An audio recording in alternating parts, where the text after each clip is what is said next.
Nesse canal aqui, a gente geralmente fala sobre os grandes clássicos, grandes livros, principalmente da literatura e da filosofia, os grandes autores, os autores que são basicamente aclamados pela crítica de todos os tempos, os livros que acabam sobrevivendo ao longo da história. Mas, claro, a literatura, e eu falo literatura como uma forma geral, né? Que engloba tanto filosofia, prosa, literatura de ficção, poesia. A literatura não é composta somente por esses livros. Há outros livros e autores menores também, que têm sua importância histórica e muitas vezes eles servem apenas para a gente entender determinado período histórico. Eles se encerram dentro de uma janela temporal. E eu acredito que esse autor que a gente vai falar hoje, e esse livro que a gente vai falar hoje, se enquadra exatamente nessa definição. Porque o que eu tenho em mãos aqui é o livro de um autor que provavelmente você conhece, que é o Charles Bukowski, e o livro é o Factotum, ou Faz Tudo, a tradução do latim, né? E por que eu acho que o Charles Bukowski é um autor menor? Vamos começar por esse ponto.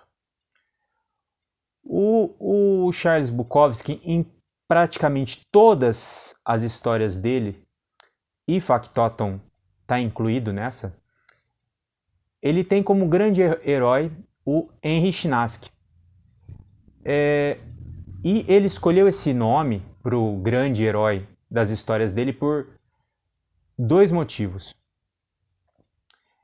Primeiro, porque ele gostava muito do escritor Henry Miller, e ele tenta copiar esse jeito mais direto de escrever, sem contar não ter nenhum tipo de pudor ao descrever cenas sexuais. Então o Henry vem do Henry Miller. E o Chinaski vem do sobrenome dele. Então a gente percebe que o Henry Chinaski, na verdade, é o Charles Bukowski. O Bukowski ele coloca na literatura dele os dramas que ele estava vivendo. Isso não tem problema absolutamente nenhum, mas as histórias dele, claro que de maneira literária, romanceada, etc., são quase como uma autobiografia. Isso já foi feito várias vezes dentro da literatura. Por exemplo, eu falei sobre um livro, o Recordações do Escrivão Isaías Caminha, que é o primeiro livro do Lima Barreto. E ele é um livro quase autobiográfico. O Lima Barreto coloca ali um personagem principal que na verdade é ele. E ele praticamente descreve a vida dele ali na cidade do Rio de Janeiro. Romanceando tudo mais, alterando algumas coisas, mas é aquela coisa, é meio autobiográfico, meio literário e etc. As histórias do Charles Bukowski é a mesma coisa. Mas com a grande diferença que o Lima Barreto não fez só isso, né? O Lima Barreto fez outras histórias. O Lima Barreto se torna o Lima Barreto muito por conta dessas outras histórias. O Charles Bukowski faz isso quase que o tempo todo. Aliás, eu acho que o Charles Bukowski é melhor, na verdade, nos poemas dele. E por quê? A gente vai falar sobre um segundo aspecto, né? Que é o aspecto de interpretar a obra do Bukowski.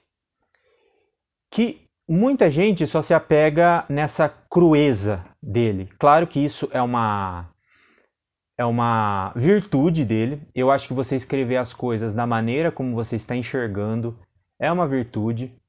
E eu acredito que muito do que o Bukowski faz e escreve é para ele querer fazer quase como uma crítica social mesmo. A sociedade é muito falsa, a sociedade ela é muito apegada a certos tipos de máscaras sociais e a gente nunca diz o que realmente quer dizer. E a literatura do Bukowski é essa coisa assim, olha, a gente deve agir diferente, a gente deve agir de acordo com aquilo que a gente está pensando, a gente deve agir de acordo com o nosso coração. A gente não tem que ligar para essas máscaras sociais que mudam, elas vão mudando de acordo com o tempo. Então, nisso, eu acredito que a literatura do Bukowski tem uma virtude, né? E também, num outro aspecto, eu acredito que, no final, a literatura do Bukowski nos causa muita tristeza, nos causa uma espécie de estranhamento, porque, diferentemente do nosso Nelson Rodrigues, que também trabalhou basicamente com um tema só, que é amor e morte, basicamente, essa é o grande tema do Nelson Rodrigues, de todas as histórias do Nelson Rodrigues. O Bukowski, ele trata somente sobre um tema, a degradação humana, a podridão humana, e até onde pode chegar a falta de sentido. Porque o Henry Chinaski, tanto em Factotum como em outras histórias, ele não tem nenhum objetivo na vida. Tá, eu posso estar sendo injusto, ele tem um objetivo que, como Charles Bukowski, o Henry Chinaski quer ser escritor e tenta ser escritor, mas ele fracassa miseravelmente. Em todo tempo ele está fracassando nessa tentativa de ser escritor, está criticando a indústria literária, etc., como Charles Bukowski também fez isso, né? Só criticava a indústria literária, que não publicava, que só queria coisinhas enlatadas, etc., né? Mas a gente vê um fracasso no sentido da vida. E esse fracasso no sentido da vida se manifesta de que maneira? Bom, se eu fracassei no sentido da vida, minha vida não tem sentido, então a única maneira de eu continuar sobrevivendo, de eu não meter uma bala na minha cabeça, é eu me entregar à bebida, ao jogo, principalmente jogos de cavalo, né? A mulheres, e, enfim, eu não vou me enquadrar nesse modelinho burguês de emprego, decência, etc. Para que isso? Se a vida não tem nenhum sentido, para que eu vou fazer isso? Então eu vou seguir a vida, mesmo que seja como um quase mendigo, eu vou seguir minha vida. Eu vou seguir minha vida até buscando o máximo de prazer e o máximo de, enfim, o máximo de hedonismo que eu possa conseguir para tentar preencher essa mala da minha existência que ficou completamente vazia com a morte ou a quase morte do meu sentido de vida, né?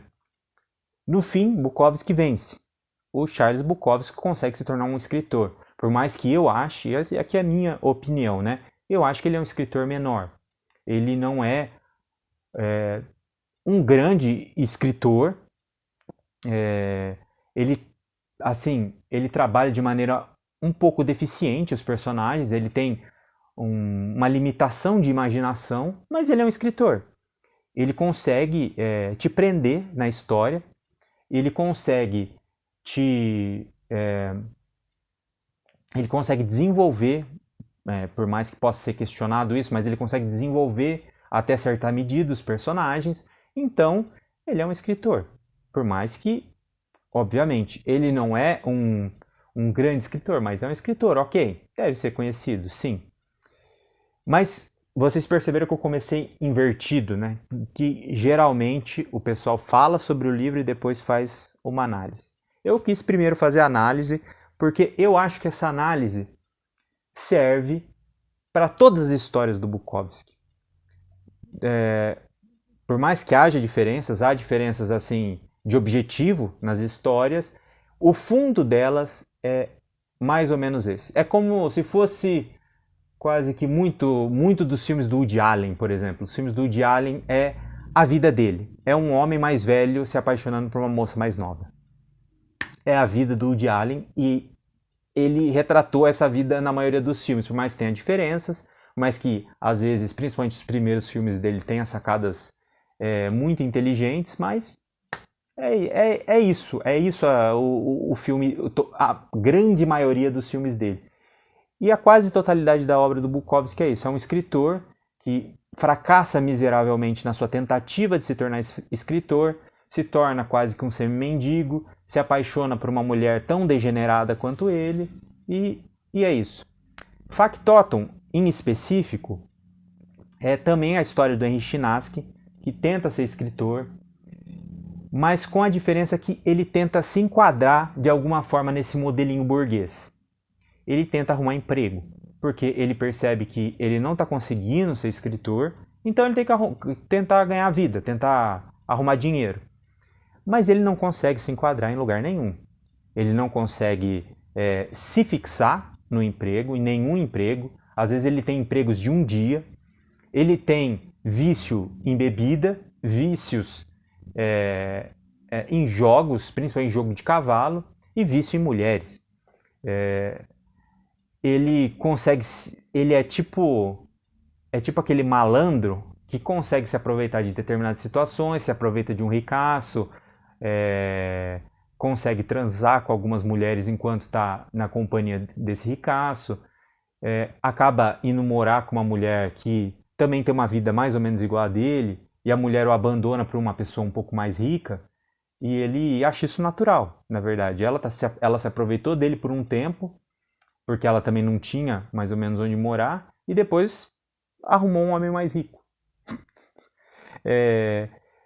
Essa é basicamente a história. A gente vai acompanhando as desventuras em série do Henry Chinaski e como assim, ele tenta sair da lama, do fosso em que ele está, mas ele nunca consegue. É impressionante, ele não consegue. Parece que os vícios dele, porque esse preenchimento da mala, da existência, com esses vícios, acaba prejudicando ele. Ele não consegue sair desses vícios, não consegue sair do vício da bebida, do vício dos jogos de apostar em cavalos, né, na verdade, as corridas de cavalo. E ele perde muito dinheiro nisso, ele ganha, mas também perde muito dinheiro com isso. Ele só arruma esse tipo de lances casuais com as mulheres, ou quando ele arruma um lance mais sério, é uma mulher que só quer se aproveitar. Enfim, é isso. A gente termina o livro e fala: meu Deus, a vida é uma bosta. A vida não faz nenhum sentido mesmo, porque a maioria de nós está fadado a fracassar miseravelmente. E se a gente fracassa miseravelmente, o que nos sobra? Se a gente coloca um objetivo na nossa vida, seja ele qual for, sabe? Sei lá, formar uma família, cuidar dessa família, se a gente fracassa, e se dá tudo errado, se a família se desfaz, a gente perde completamente o eixo da nossa existência, e a gente cai naquilo do sem sentido. Muito pior do que mesmo a gente acreditando que não haja um sentido metafísico para a existência em geral, se a gente perde o nosso sentido da vida pessoal, a gente perdeu tudo. Realmente não sobra mais nada, e a gente tem que ficar preenchendo com coisas completamente vazias. E sabe, pensando nisso, eu moro aqui numa região muito, muito pobre, né, da minha cidade. E a gente percebe essas coisas, quanto que as pessoas não preenchem o tempo delas com os vícios dos mais variados, apenas para continuar existindo, continuar suportando a vida. É muito fácil a gente falar para uma pessoa, para de beber, pare de usar o que você estiver usando aí, mas às vezes aquilo é a única coisa que ela tem para suportar a existência. Sem aquilo, talvez ela cairia num nonsense. Seria melhor se ela tivesse um outro objetivo na vida e perseguisse esse objetivo com muito, muito vigor? Eu acho também, mas às vezes a pessoa não tem, não consegue ter. E muitas vezes a gente critica as pessoas mais humildes, que tem, por exemplo, se apegam fortemente à religião, mas elas conseguem encontrar um sentido dentro dessa religião. Isso é muito forte, muitas vezes elas melhoram de vida. elas progridem na vida por causa disso. Geralmente, quando a gente tem um sentido para a nossa vida em particular, a gente realmente progride, a gente persegue esse sentido e, mesmo que não chegue lá, propriamente dito, esse caminho até tentar atingir esse objetivo, a gente vai progredindo. Agora, se a gente não sabe direito o que quer, não tá meio perdido, é muito fácil a gente cair num tipo de degradação. E quem teria coragem de apontar o dedo pro Henry Chinaski e falar: olha, arruma um emprego, melhores de vida? Ele não tem mais objetivo, ele está fracassando no objetivo dele. Ele está fracassando em ser escritor. Então, talvez a gente deveria, junto com ele, abrir uma garrafa de uísque e beber junto com ele. Talvez essa seria a atitude mais nobre, mais humana a se fazer, do que julgá-lo, né? Um outro, aí voltando à análise do livro, apenas para finalizar, que eu falei um pouco no começo, um outro aspecto que eu achei muito interessante é essa questão da falsidade. Que isso acaba sempre chama a minha atenção, porque nós percebemos que, por exemplo, nas camadas mais pobres,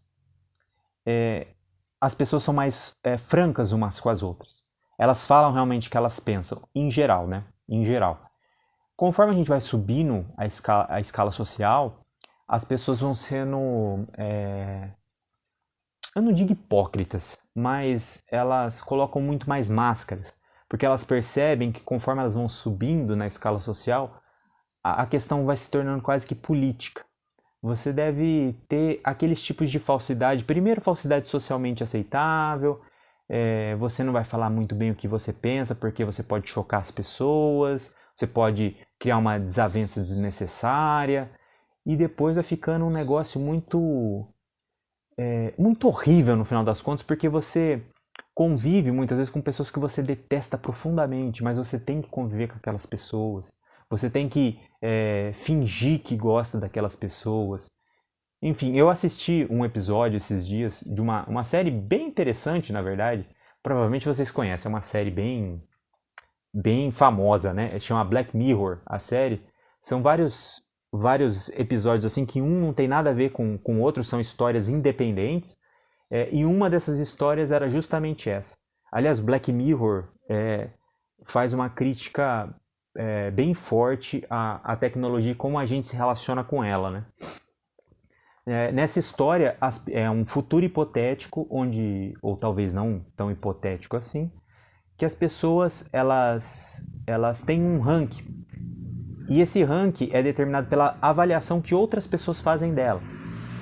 Então é um ranking que você deve fazer uma avaliação de 1 a 5 estrelas, e a partir dessas estrelas você vai tendo uma pontuação que vai de 0 a 5.